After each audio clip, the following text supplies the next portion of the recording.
Magandang araw, Bagong Pilipinas. Narito ang Police News Express sa oras na ito. Sa kasalukuyan po, nandito po tayo sa Mindiola kung saan ipinakita ng pambansang pulisya ang pagiging profesionalismo at paghahanda sa National Peace Rally. Naging payapa at matiwasay ang idinaos na National Peaceful Rally.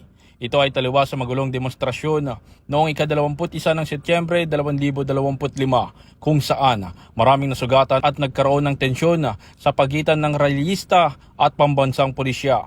Kaya naman, ginamit ito ng kapulisan bilang aral kaya ngayon ay mahigpit ang kanilang seguridad kasama ang crowd control units at medical teams. Sa ngayon, nananatiling maayos at kontrolado ang sitwasyon dahil sa mas mahigpit na seguridad na ipinatubad ng Manila Police District, katuwang ang ilang mga police regional offices. Dahil sa maagang paghahanda, koordinasyon at disiplina ng mga dumalo, natapos ang rally ng walang anumang naitalang insidente.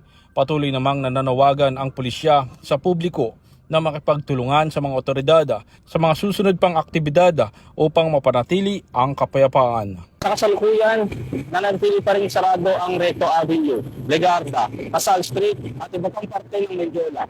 At para sa iba pang napapanahong balita, laging tumutok sa Police News Network. Ako po si Patrolman Joshua Jimenez at kami ang Bagong PNP para sa Bagong Pilipinas, serbisyong mabilis, tapat at nararamdaman.